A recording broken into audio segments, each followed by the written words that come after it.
Good afternoon, everybody. Welcome to our last webcast in 2015 in this November-December series, summarizing some of the findings we have found from our energy market outlooks.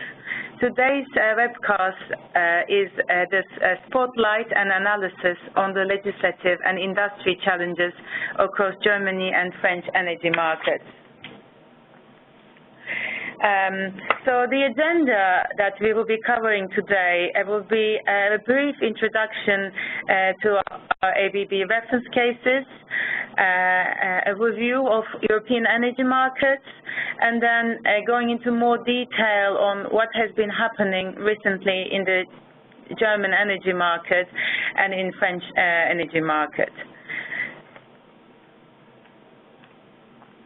Starting with to our reference case, introduction to our reference case. These days, today's complex markets make decision-making difficult, and this is exactly what our tools allow us to do.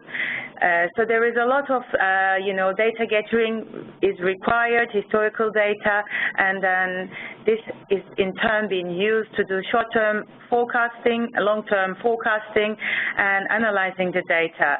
It's becoming increasingly difficult, for people to just process data through just simple Excel spreadsheets, and this is where our optimization tools who can capture increasing volume of data, capture complicated bidding and pricing mechanisms, and more and more difficult unit constraints that we need to model in this world, such as wind generation, PV, or constraints that the power plants are facing due to Industrial Emission Directive, Large Combustion Plant Directive. So companies need reliable forecasts because they need to identify underperforming assets. They need to be able to run different scenarios. They need to look at the future of each different energy market. There is a big risk of bad decisions. Obviously, unfavorable regulatory rulings also an issue. They need to look at those power plants subject to those emission restrictions, for example, and then companies, they have to actually look at the different markets to see what are their risk exposure to volatile prices, demand uncertainty, plant unavailability.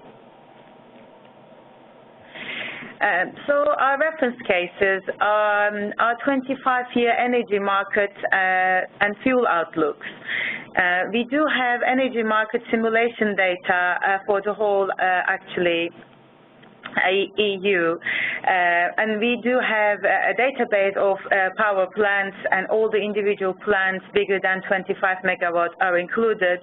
We have the interconnection between different countries. We have the hourly demand and the demand forecast, renewables, fuel, carbon prices, and different bidding strategies that we have derived over the years. And we are using our market simulation software, which is a chronological hourly commitment and dispatch model, which commits and dispatch generating resources and economically decides where the flows should go from one country to another to meet the forecasted load. And this is, what our reference case is. So this is when we refer to our reference case, that means our energy market outlook. Here are a bit more details about our reference case. We've been running this reference case up to 2040. We're going to expand the end date. So this is a 25-year fundamental forecast of electricity market and fuel prices, plant profitability, and fuel mix. This is our independent view and transparent.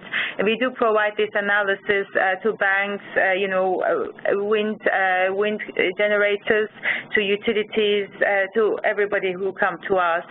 And we do provide some scenario around our base case. So this is mainly three different scenarios we provide. It uses our calibrated market models, and it captures the complexity in hourly details, such as hourly load, hourly renewables, and other type of, wind and solar generation. With this introduction to our reference case, I'm just going to move now to an overview of European energy markets. The main driver of the changes in the European energy markets is the European Union climate and energy policy. So the objective of this policy is achieve a secure, competitive and sustainable energy market. And everything has started back in 2020 when EU's 2020 energy strategy was set up, the 2020 targets. So these were the three targets where we're trying to reach 20% renewable target of total energy consumption. So we're trying to reduce, we're just trying to make sure that 20% of total energy is coming from renewables. That's the first target. The second one is the energy efficiency target. We are trying to reduce the energy efficiency 20% from 2008 levels. And then also a 20% reduction in CO2 emissions from the 2008 levels. After that, in 2011, EU has published a 2020 energy strategy that had even more ambitious emission reduction targets. Renewables, energy efficiency, early infrastructure investment, and it was just looking at more European-wide approach. And then recently, that is to say last year in 2014, a new 2030 energy strategy has been published, and now we have an EU-wide renewable target of 27%. And a 40% target of CO2 reduction. Just the next slide goes into a bit more detail about the CO2 reduction and the EU ETS trading scheme. Recently this year there were some reforms in the EU ETS due to surplus of allowances and weak EUA prices. There were certain short-term measures been taken that was in forms of backloading of auctions in phase 3, but some long-term measures have been taken as well in terms of building this market stability reserve. And the other thing, I guess, that we haven't mentioned is the integration of European energy markets. So the issue is that, some countries are more richer in terms of renewable energy sources than the other, and those renewable energy sources tend to be at the edges or far away from where the demand centers are. So, if we can't, achieve a European, wide integrated network, we'll never be able to transform or transport those renewable energy, sitting in the south of Italy or north of UK to the rest of the place or to where the demand is. So part of it is EU wants to achieve an interconnection of at least 10% of the installed production capacity for each country, and currently, Iberia, Spain, Portugal, Great Britain, Italy, Ireland, they have much less interconnection, so they have much less than 10% of than total installed capacity. There are projects of common interest. For example, ELEC Link has been, under construction between France and Great Britain. There are internal links in Bulgaria, some offshore LNG terminal in Greece. There is this Trans-European Network Strategy, and there's a TINDIP 10-year network development plan. I believe next year they're going to publish the next one. So I guess, what all these regulatory actions, all this climate and energy policy, how did they impact the markets? Well, I mean, they had a huge impact on the energy markets. Unprecedented changes are happening across Western Europe. So those renewable targets, are leading to enormous growth in must-run and intermittent generation in terms of mainly wind and solar. And transmission limits are becoming key issue, moving this, intermittent generation around. Merit order has been shifted because suddenly before, you maybe had very little wind, solar, very little must-run. Suddenly you have a big chunk of your generation can come from those, intermittent generation that has dispatch priority, and the residual demand that, a hard coal, natural gas has to meet has dramatically reduced. So the merit order has been shifted. Efficiency target is having an impact on limiting demand growth, and then we have to remind ourselves that Europe has been going through recession since 2008, so demand level have contracted already, and efficiency targets are actually causing more reduction, so that actually reducing the residual demand further. CO2 reduction targets has had a big impact on future plant mix, and not necessarily because the EU prices were high, but there were through the Large Combustion Plant Directive and Industrial Emission Plant Directive, plants who didn't have who were not compliant with the emission limits, they had to be closed down. I have a couple of slides. I don't want to dwell too much on each slide, but just wanted to show you those points that I just made: increase in renewable capacity, reduction in demand, plant closures. So I have a couple of graphs to show the historical evolution. So in the next one, I have the wind capacity, and we have them separated by the country: Germany, France, Great Britain, and rest of Western Europe. That includes Benelux, Austria, Switzerland, Iberia, Italy. So you can see current, end of 2015, installed capacities are reaching 120 gigawatts of wind in Western Europe. This was only just over 60,000 back in 2009. So we have achieved this increased wind capacity in a matter of 6 years. So just in Germany, 45 gigawatts of wind is currently being installed. In France, this number is closer to 10 gigawatts. Looking at the PV installed capacity, these numbers, again, are not as high as wind, but just reaching towards 80 gigawatts. Germany alone has 40 gigawatts installed solar capacity, and in France, it's around 6 gigawatts. Looking at the electricity demand, demand levels are failing to recover to pre-recession levels. So what we show here in this graph, this is 2009 to 2014 average demand growth or contraction in many cases in certain European countries, and you can see in almost all of them, with the exception of Poland, the demand has been contracting. So the next one that I thought would be interesting to look at is the annual clean spark spreads and dark spreads, and this just shows the natural gas and coal plant profitability.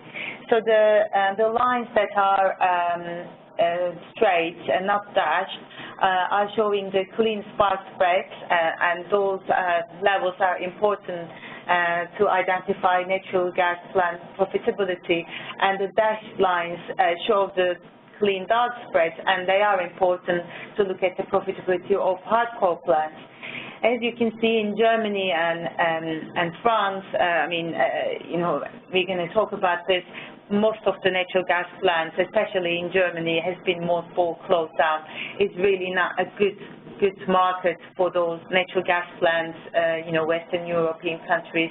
I mean, there are exceptions, you know, like Great Britain, Italy, Spain. These countries have much less nuclear, much less baseload capacity, therefore natural gas is more profitable.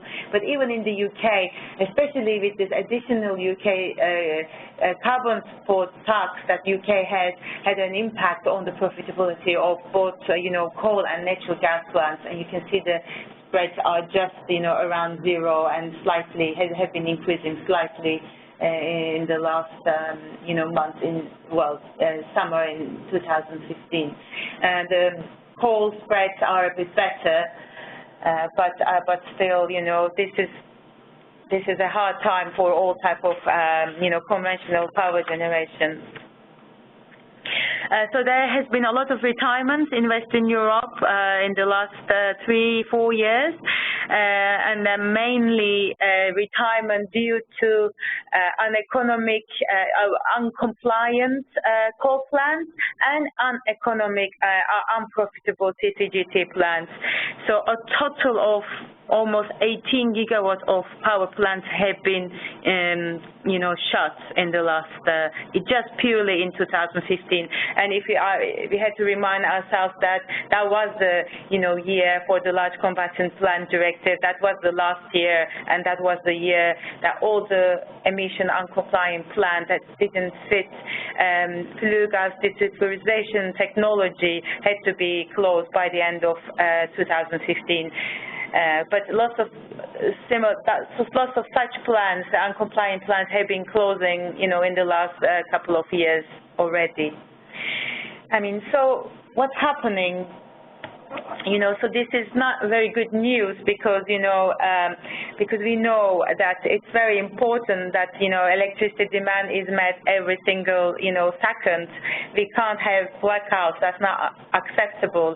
So governments, you know, seeing the markets in a way failing because plants are being closing, it's not profitable to operate power plants. So you know, the government have to rethink of how to restructure the energy market. So there is a way of, you know, revenue hope for the companies who want to build new power plants. So if you look at those countries, Great Britain was first to actually decided to do something about it just because Great Britain, the reserve margins are actually really tight. Great Britain was one of the countries who got affected the most by the Large Combustion Plant Directive because there were lots of coal plants being closed down. So in 2013-14, the electricity market reform was introduced, and there were two main changes. There was the introduction of the capacity market. So the capacity market is supposed to provide a regular retainer payment to reliable forms of capacity, both demand and supply side, in return for such capacity being available when the system is tight. So there are these capacity auctions, you know, happened, the first one in December 2013, and then another one happened December 2014, the first one happened, and the last one is going to happen very soon, this month. And then there is a clearing price, and then you know, new capacity as well as existing capacity bid, and they get you know, a contract depending on what type of generation they bid. If it's an existing generation, they get 1-year contract. If it's like a, you know, renovation, they might get 3-year contract. If it's like a new build, they might get up to 15 years of contract of, you know, reliable revenue from this capacity market. There is also the introduction of contracts for differences that provides long-term price stabilization to low-carbon plants, including renewables, allowing investment to come forward at a lower cost of capital and hopefully lower cost to consumers. So this was for Great Britain. Germany just very recently, published the new energy law, the energy transition, they call it, and they kind of have taken slightly different view. They didn't agree with the capacity markets, and they thought the capacity markets actually often result in excess capacities, and they can be quite complex, and there is a considerable risk of regulatory error. But instead, they have introduced lots of different reserve markets. We're going to go into more details of German, new energy law in a minute. There is also the 2016, just very recently, the Green Energy Draft Act that tries to deal how the new renewables capacity be subsidized in Germany. France also, published a new energy law, which is we're going to go through as well. There are other countries where the big changes happening, like the Irish energy market, the integration of the SEM to the rest of Europe. Italy is introducing new capacity markets. So there is a lot happening, and the governments are trying to, to ensure that new capacity, the capacity is encouraged. So I'm just going to spend the next 10-15 minutes looking at the German electricity market. So I have this slide. So all the values here are at the beginning of 2015. When you look at the graph, we have this pie chart showing which kind of market German energy market is. 23% of installed capacity is wind, 15% coal, 13% of installed capacity is natural gas, but quite a lot of mothball units exist, and then 21% is photovoltaic. I mean, Germany is the largest renewables, has the largest installed renewable capacity in Europe, so 45 gigawatts of wind and 40 gigawatts of solar. They also have a relatively large coal and lignite plant base, 47 gigawatts. But the inefficient ones are allocated to reserve, and actually lots of those plants are scheduled to close. Also, with the decision after Fukushima to close nuclear plants, 2020 will come, 2023 will come, and all nuclear plants are going to close down in Germany. So, reserve margins are dropping fast, and when it comes to 2020, 2022, 2023, new capacity will be needed. I also have here a couple of bullets in terms of the targets.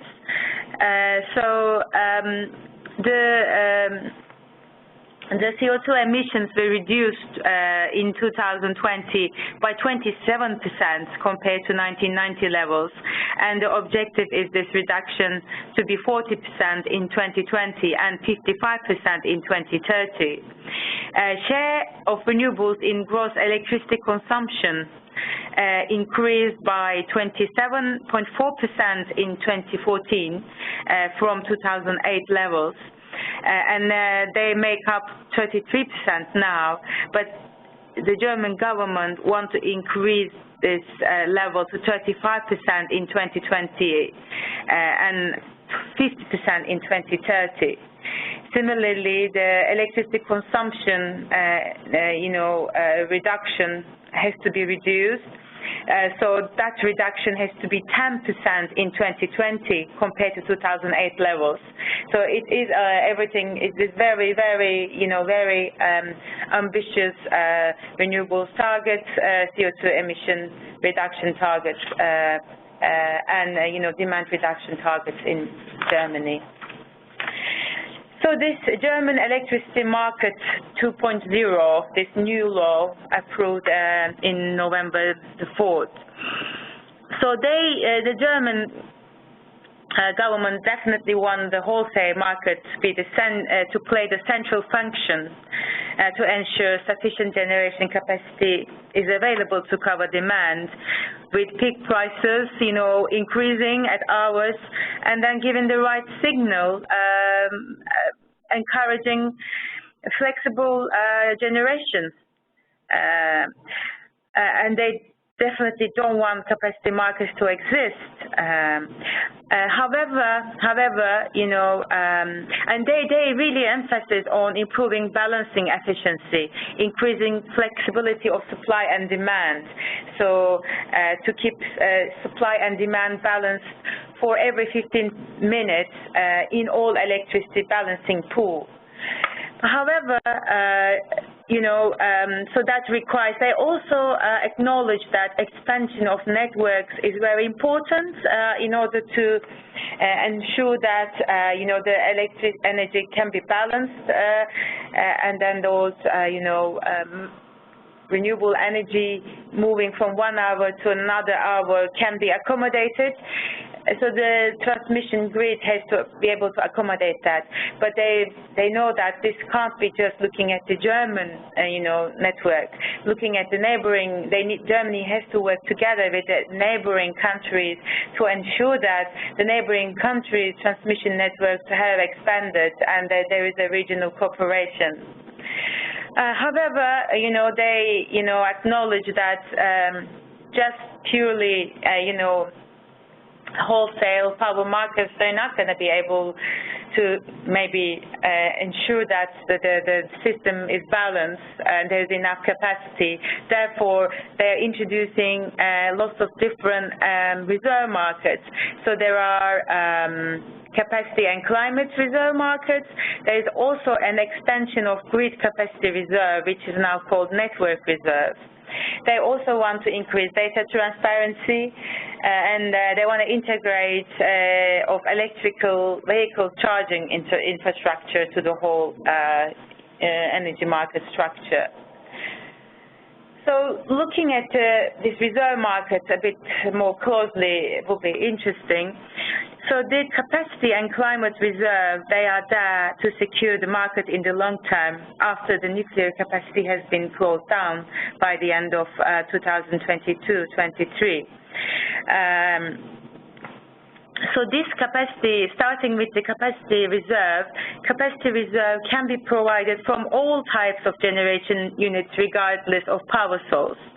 And it's already set up from the coming winter, 2016-17. So there are already quite a lot of plants placed into this capacity reserve. So basically, those plants been taken away from the wholesale energy market, and they have been giving a contract, and they are there to provide reserve, and they're just going to be generating when there are problems with the actual generation demand balance. So 1.7 gigawatt needed to be selected for the next round, 2019-20, and this number doubles 3.1 gigawatt for the winter 2021-22, and when the more critical year where the nuclear plants are closing, the 2022-2023, 5% of average German peak load has to come from this capacity reserve. So that is equivalent to around 4 gigawatts.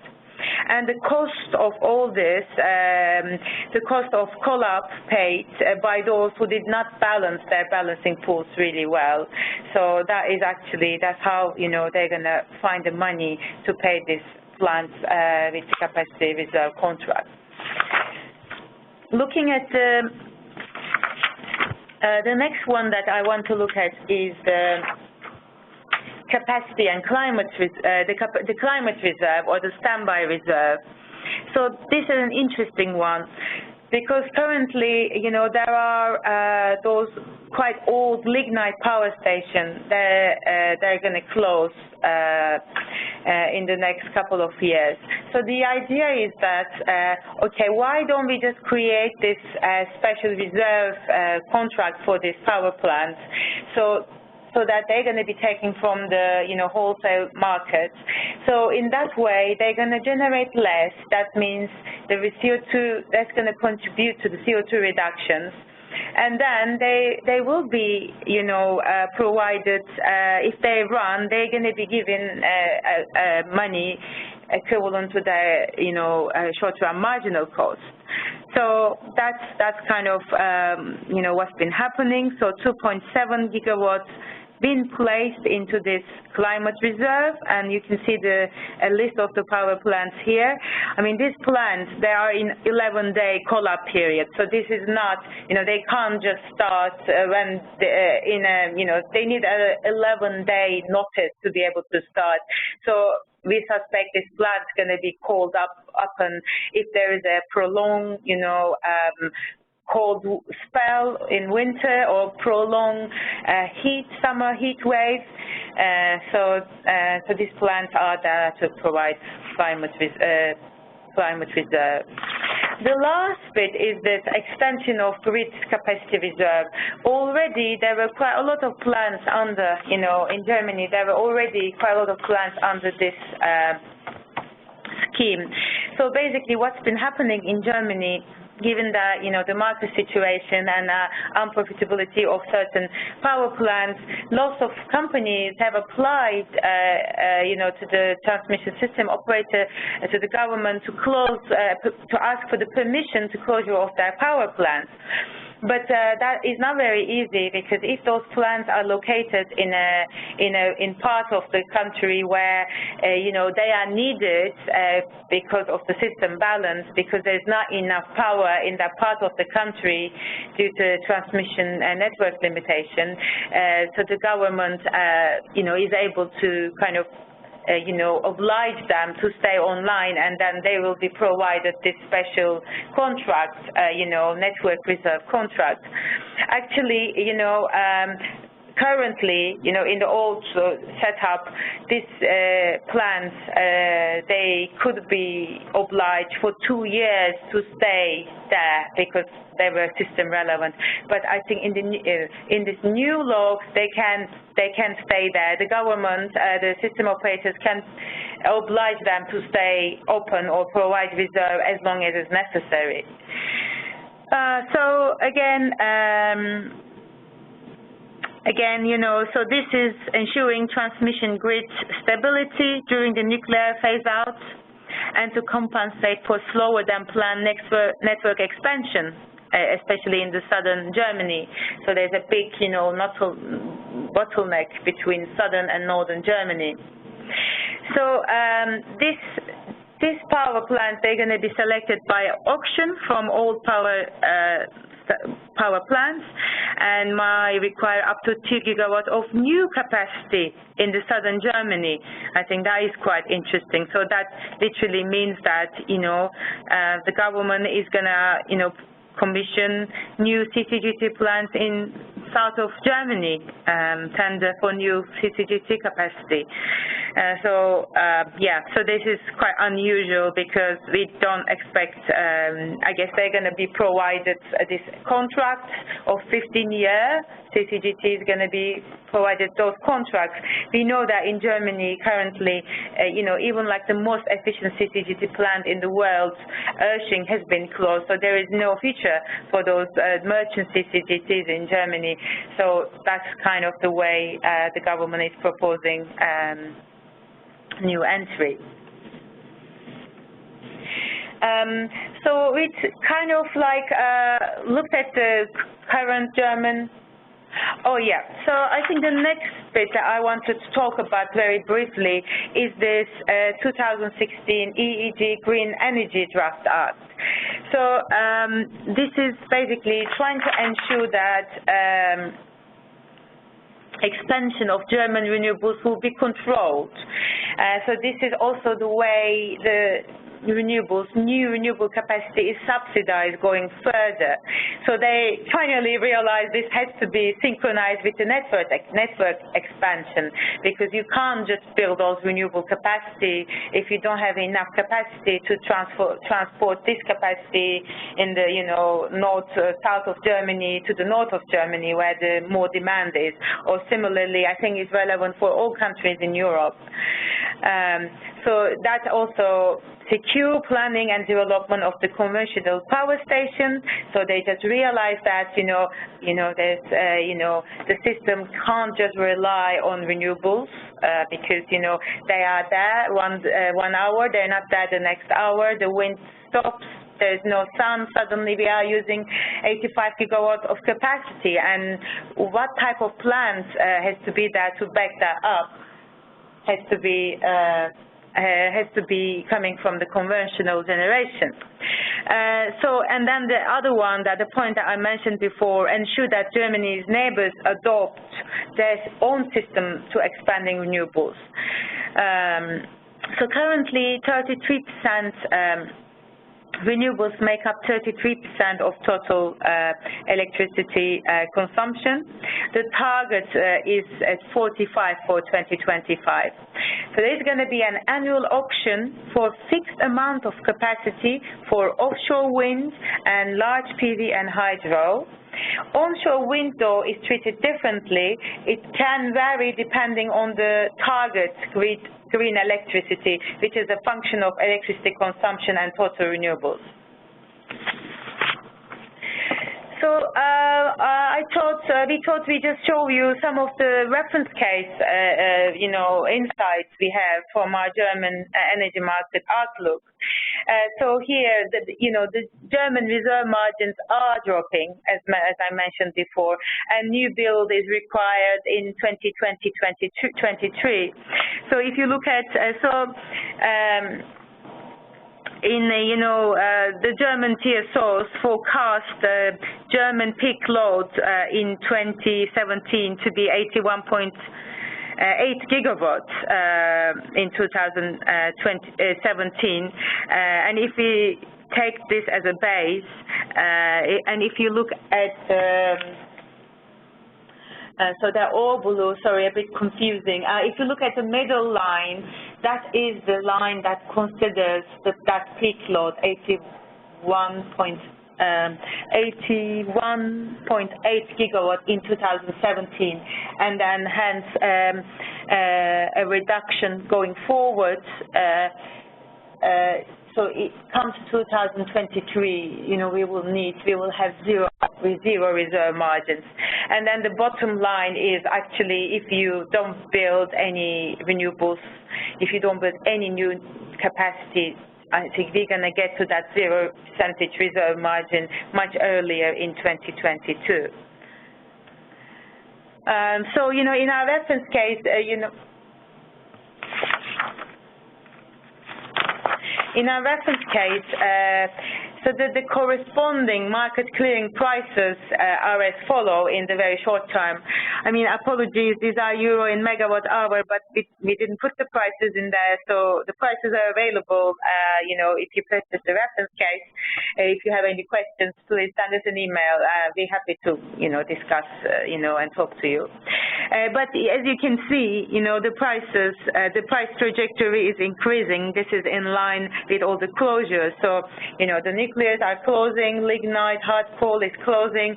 So then, more expensive plants set the margin, so the market clearing prices are increasing. We also, as I mentioned before, provide you with three different scenarios. The scenario A represents the short-run marginal cost, pure short-run marginal cost, and scenario B allows power plants to recover their start cost, and that is more relevant for power plants such as natural gas power plants who can start and stop relatively flexibly. And the scenario C allows power plants to bid some of their fixed operating maintenance costs. So these are the standard scenarios that we provide, and so they are the parts are shown here.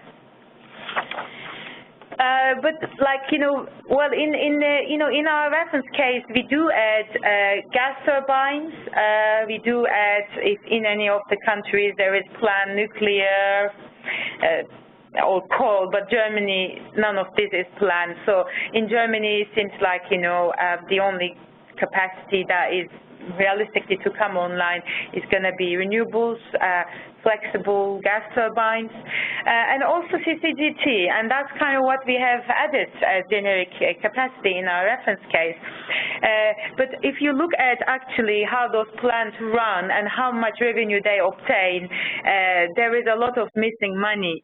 So this the dash line with the dots, like the one, it's 115 euro kilowatt per year, and that is the revenue target for a generic CCGT. And if you look at the line, there are three different lines, different colors, representing different efficiency levels. CCGT, 61% efficiency.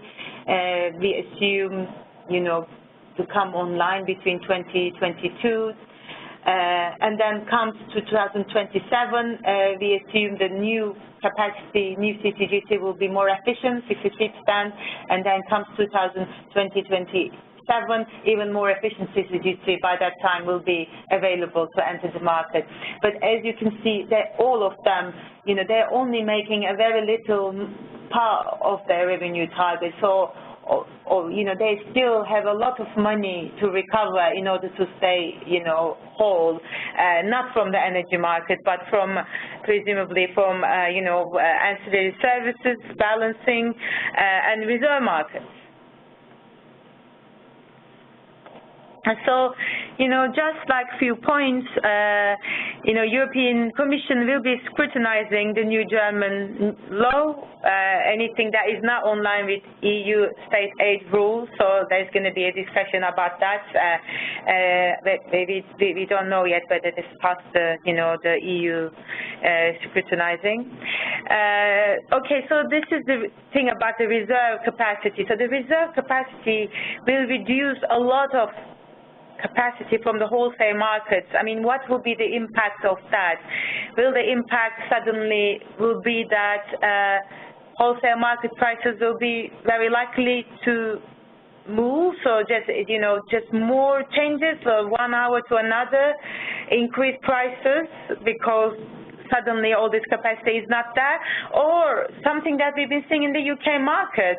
Even though margins are tight, we know that, National Grid has, secured a lot of reserve, and wholesale market prices doesn't move too much because people know that, if there's not enough, then National Grid has all this reserve contract. So I think it is something that we have to wait and see how holding all this capacity in the reserve market is going to impact the wholesale energy markets. It's not very clear. New gas turbine capacity will be provided in the south as network reserve. What does it mean? Is there any future for merchant generation? I also wanted to say a few things about the new French energy law. It just has very recently been published, and the goal is reduce countries' output of nuclear energy from the current 75% to 50% by 2025. I mean, that is a very ambitious, target. So that's, actually, we need to kind of have a quick introduction to French energy market first. I'm sure all of you are quite familiar with that, but if there are people who need to have an overview of the French energy market, here's the French energy market 2015 summary. 45% installed capacity is nuke, 20% is hydro, there is coal. I mean, this is the largest nuclear capacity in Europe. 50% of total installed capacity. Lots of coal plants has been closing in France, 4 gigawatts between 2013 and 2016, and no new coal is forecast. A lot of new gas have been added to the resource mix. Martigues 5.6, Croix-de-Metz, Bouchain 1.8 gigawatts recently, and you know, some renewables being added to the resource mix. Currently 9 gigawatts of wind and 5.6 gigawatts of solar. And I also have some, you know, reduction targets here. But you're going to receive those slides, so, you know, you can have a look at those targets for yourselves when you have the slides. So, yeah, started talking about the new energy law. So, a very ambitious target of reducing nuclear energy from 75% to 25%. Then they need to increase renewables, sizable increase in order to make up for the shortfall of nuclear energy. And then there is a, you know, aim or desire to reduce energy consumption by 2030. But obviously this has just been published, and if you look at the transmission system operator latest generation adequacy forecast, in the reference demand scenario, there is a 1% growth per annum between 2014 and 20. So doesn't really match. And the 2020 forecast of nuclear share in the total production is 73%. So I'll be very interested to look to see what the next RTE projections are and how they think this reduction can be, you know, achieved. So what I did, put in the next couple of slides. So in our reference case, obviously our reference case assumptions and results are more in line with the RTE 2015 reference case, reference scenarios. And in our reference case, we do, have a nuclear reduced over the years, but this is achieved in early 2030s rather than 2025, and these values I'm showing you now in this graph, they are, I think, the values that we reach in 2033. But it just gives you a good idea. Okay, if this is what we are trying to achieve, how the generation mix in France and the price levels will look like at a point in time where nuclear only makes up 50% of total generation. And indeed, what on the left-hand side, you have the French annual generation by fuel type, and you can see nuclear is making 50% of the total generation. And then you have gas 17%, renewable 16%. And the interesting bit is if you look at the graph on the right-hand side, this shows how many percent of the time which fuel is setting the market clearing prices in France. And you can see here natural gas influence. So the result of that, the market clearing prices will be much higher because the natural gas prices are higher than coal or nuclear. So if you look at the next slide here now, this actually shows the additional increase in prices. So I just took from EPEX spots the French historic prices average of January, September 2015, those levels. And then I just in our reference case, this is scenario A, scenario B. This is the additional, 26 euro per megawatt hour additional cost will be included in the market clearing price in a year where nuclear is reduced to 50%. So the implications are huge. I mean, obviously, there's a whole, decommissioning of those nuclear plants, whether, EDF can, close all those plants in such a short period. This is a completely different issue, but also this is actually going to increase the cost of, electricity generation, wholesale, and tremendously, if that happens. And this slide is actually looking at the CCGT load factors and profitability for the year 2032, where we have 50% of nuclear generation making up the total production.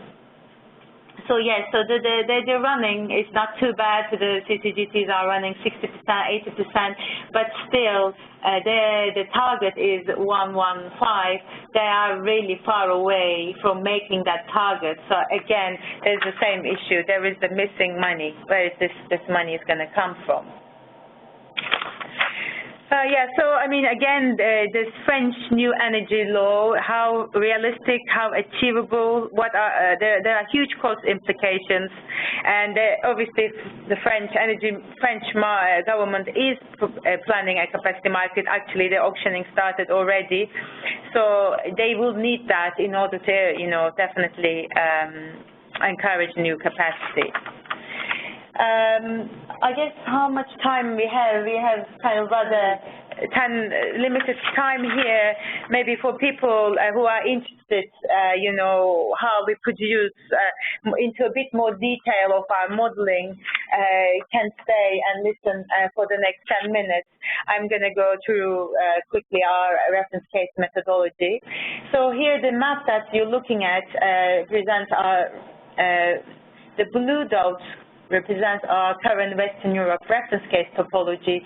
So these are all these countries we are running simultaneously. So the flows between, you know, Great Britain, France, Great Britain, Netherlands, France, Switzerland, they're all kind of decided economically, and this, you know, algorithm allows us to do that. And, you know, our objective is to expand this topology to cover the whole EU, and this is something that we are working towards in the next couple of years. So our models, as mentioned before, is a chronological unit, hourly chronological unit commitment dispatch model. The objective function is to minimize system total production cost bit, and it builds supply stock to meet the load plus the reserve and assesses the merit order. We obey it schedules thermal, hydro, pump storage, and other types of resources, you know, hourly wind, PV, and it enforces constraints for transmissions, fuel limits, mean up downtimes, ramp rates, and it economically ramps down or decommits surplus units subject to minimum up time and future need constraints. It's a weekly model. You can do typical week runs, full year runs, etc. So some inputs that, you know, we have collected over the years to build these reference cases. We have hourly load shape for each price zone, historical as well as synthetic load shape and demand forecast. We have all the, you know, power plants bigger than 25 megawatts. We have information on the maximum, minimum capacities, efficiencies, many times, sourced from the manufacturers, individual utilities, plants running regimes. You know, this is actually looking at the historical running, so that means we were able to identify plants, you know, running because they are district heating plants, because they are cogeneration, combined heat and power, and we have built all this, you know, bidding behavior to kind of represent those. We had outages, we had the CO2 rates, the CO2 prices, we have the interconnection capacities, and part of that, you know, we have a fuel group that provides us fuel price forecasts for the next 25 years. And then, you know, these are some of the lists that we can get from our, you know, reference case runs, hourly, weekly, monthly, yearly, wholesale electricity prices for different scenarios, generation and load factors per station or per fuel type, net revenue by station or utility, in import-export, times where the interconnector parts are full, emissions by country, fuel burn by station or plant type, and, you know, how the percentage of price setting by plant type, marginal units, you know, what are the marginal units? That's very important in terms of the market clearing prices. And we, you know, with this information, we can do very detailed reserve margin analysis, build supply curves, load duration curves, and we also have built in new build analysis in our reference cases. And then finally, I just leave you with this slide where shows, how we deliver those reference case forecasts. If you are interested, we can just send you, a report accompanied by Excel spreadsheets that has a list of our input assumptions and results, output results. If you are interested in data, we also provide the model-independent data. And if you are, interested in running different scenarios, we can be, your modelers, and we already have the setup and all the resources, and we can, do different runs for you based on your specific needs. Well, with that, we're closing the webcast today. Well, thank you very much for your time. And if you have any questions, please contact us. We'll be very happy to discuss with you your questions. Thank you very much. Aysuta Günsu, ADD Principal Consultant, and thank you all for attending this presentation in German and French energy markets.